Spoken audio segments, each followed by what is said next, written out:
L'autorité de l'État a été exploitée de diverses manières lors des récentes élections législatives à travers le pays. La population dans de nombreuses régions continue de signaler et contester ces abus.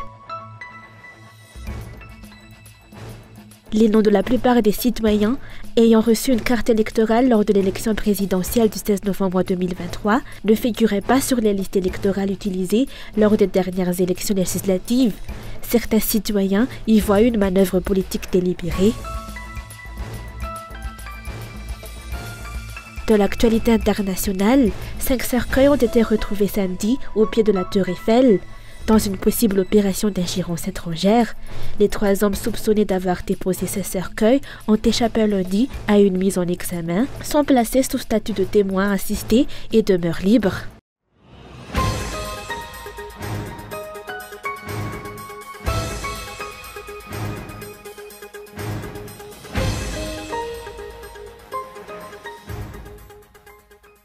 L'autorité de l'État a été exploitée de diverses manières lors des récentes élections législatives à travers le pays. Dans certains cas, du riz qui était initialement destiné à l'ensemble d'une commune a été distribué dans le but d'attirer les faveurs des électeurs, ont déploré les habitants concernés.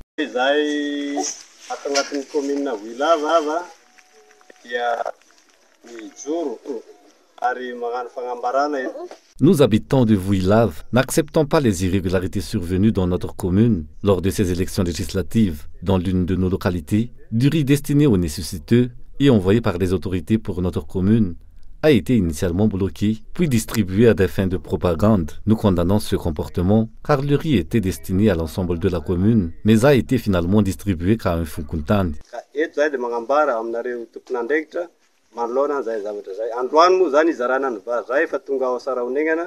La population de Vuilave n'est pas la seule à avoir déploré cet abus de l'autorité de l'État lors des dernières élections, car cela s'est également manifesté dans diverses régions.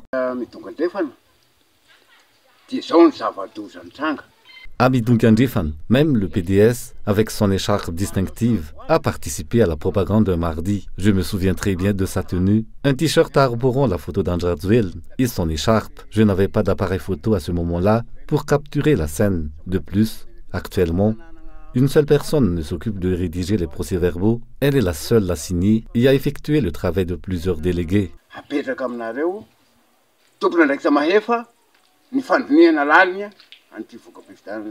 En ce contexte du recueil des résultats électoraux, un enregistrement sonore révèle que le député de Farafangan essaie de manipuler les résultats et de faire pression sur le SRMV. Il semble y avoir un accord préalable entre le président et ce député, suggérant que les résultats des élections doivent être changés à tout prix.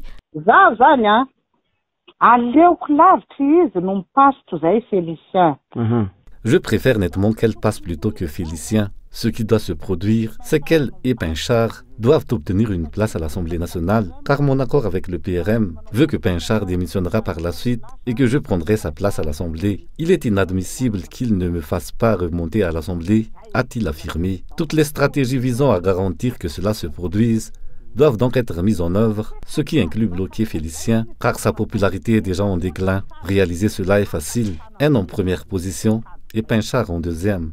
Des Pinchard en deuxième position.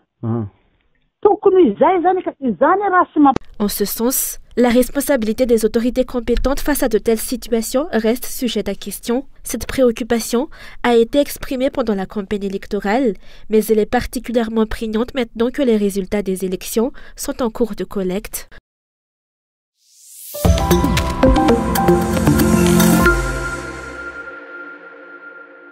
Les noms de la plupart des citoyens ayant reçu une carte électorale lors de l'élection présidentielle du 16 novembre 2023 ne figuraient plus sur les listes électorales utilisées lors des dernières élections législatives. Pour une citoyenne qui a choisi de garder l'anonymat par crainte de représailles, il s'agit là d'une manœuvre politique délibérée. Nous avons été surpris de constater que nos noms figuraient sur la liste électorale lors de l'élection présidentielle, mais qu'ils ont été retirés lors des dernières élections législatives, alors que nous avons une carte électorale et que nous avons exercé notre droit de vote lors de l'élection présidentielle. À mon avis, il y a des manigances probablement orchestrées au niveau du Funkuntan. Nous sommes beaucoup à avoir été confrontés à cette situation.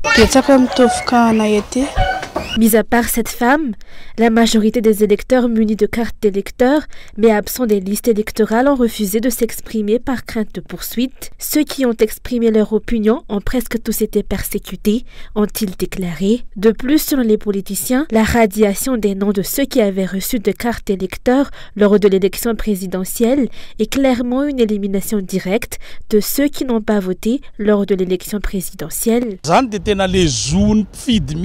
Le droit des électeurs est clairement entravé et perturbé dans cette situation. Si certains citoyens inscrits sur la liste électorale pour l'élection présidentielle ne le sont plus pour les élections législatives, cela semble indiquer une élimination indirecte de ceux qui n'ont pas participé au vote présidentiel. On peut supposer que ceux qui ont été retirés de la liste en raison d'un présumé penchant politique vu qu'ils n'ont pas voté durant la présidentielle, les excluant ainsi des élections législatives. Si tel est le cas, les conséquences pourraient être importantes à l'approche des élections communales, qui sont également des élections de proximité d'une grande importance.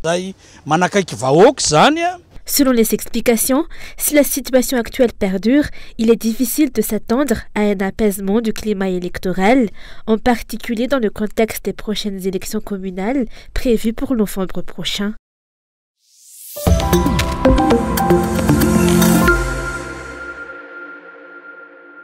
La plupart des responsables étatiques, en particulier ceux qui sont nommés, ne respectent plus leur éthique de fonctionnaire, comme on a pu le constater avant, pendant et après les élections législatives, à cause des pressions exercées sur eux, ainsi qu'à l'attrait du pouvoir. C'est ce qu'a déclaré le coordinateur national du parti HVM. Il s'agit de violations de la loi qui ne sont plus surprenantes, étant donné que même un Jadwell, qui devrait être un modèle, a enfreint la loi et donné le mauvais exemple.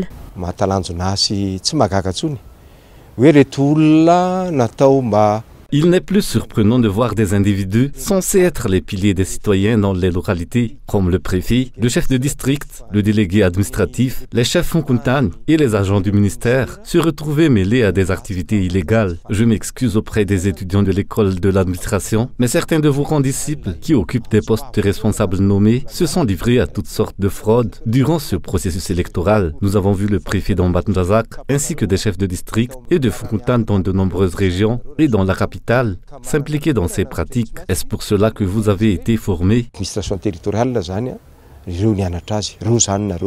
Selon ce politicien, face à cette situation, il est temps pour la CENI de revoir son comportement par respect pour la loi. Les violations et manipulations du choix du peuple par les responsables nommés ne peuvent plus être tolérées ni ignorées. C'est pourquoi un appel est lancé à tous les citoyens pour qu'ils se mobilisent et défendent leur choix jusqu'au bout.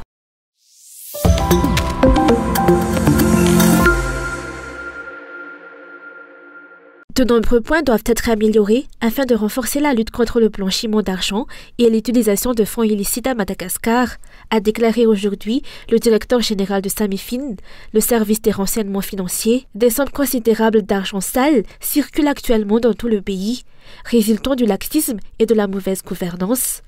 Le blanchiment d'argent est en tête de liste, se manifestant notamment à travers l'importation de marchandises étrangères.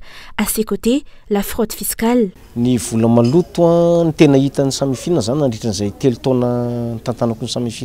ce que j'ai vu durant mes 3 années à la tête de Samifin, la circulation d'argent sale est principalement liée aux fonds qui tournent autour de l'importation et l'exportation de marchandises. Le premier problème réside dans le fait que certaines personnes effectuent des importations mais ne rapatrient pas les fonds à Madagascar. Des fraudes fiscales se produisent également au niveau des douanes et l'argent qui devrait être versé au trésor public ne l'est pas. Ce sont les plus grands fléaux, bien que l'échange de devises en soit également. Nous mettons tout en œuvre pour retrouver et récupérer ces fonds.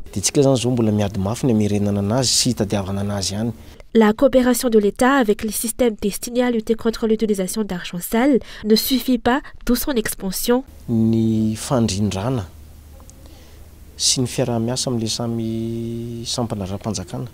Il est nécessaire d'améliorer la coordination et la coopération entre les différents systèmes, et nous sommes déjà en train de le faire. Par exemple, lorsque les autorités interceptent un trafic de drogue, il est impératif d'ouvrir immédiatement une enquête sur le blanchiment d'argent et de transmettre l'affaire à la Samifin afin que celle-ci puisse identifier l'origine de l'argent dans cette affaire. Il est nécessaire d'améliorer cette coopération ainsi que l'échange d'informations. Il existe encore des systèmes qui limitent le partage d'informations sous prétexte de confidentialité et de professionnalisme. Mais cela ne doit pas entraver l'échange d'informations, car si un seul système fait tout cela, il ne pourra pas s'en sortir.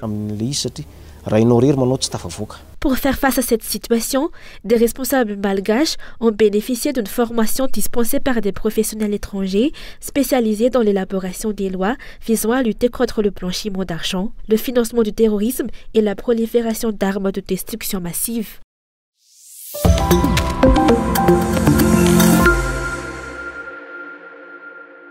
Le code foncier à Madagascar doit être amélioré ainsi que son application, selon aujourd'hui l'association Henri Capitan, qui rassemble des enseignants-chercheurs et des juristes. Chaque année, les vols et les litiges fonciers à Madagascar connaissent une hausse. Cela s'explique par le manque de connaissances et de compréhension du code foncier par la population. Ce code est aussi dépassé et doit être mis à jour. Pratiquer le droit comparé permet d'approfondir les réflexions en ce sens. On se demande si c'est le code qui nécessite une amélioration ou son application. En tant que chercheur, il est tout aussi important d'observer les lois étrangères afin de mener des réflexions plus approfondies. Le président de l'association Henri Capitan, qui est également juriste, a mis en avant l'importance de la tenue d'échanges entre les juristes locaux et étrangers pour chercher ensemble comment améliorer le code foncier afin de l'aligner avec les intérêts de la population. Nous avons des solutions différentes, mais nous comprenons ce que nous disons parce que notre façon de penser le droit est la même. Puisque le droit malgache, le droit français, le droit des autres pays qui sont ici participent à la même tradition juridique qui est celle d'avoir un code et de lire les solutions dans ce code.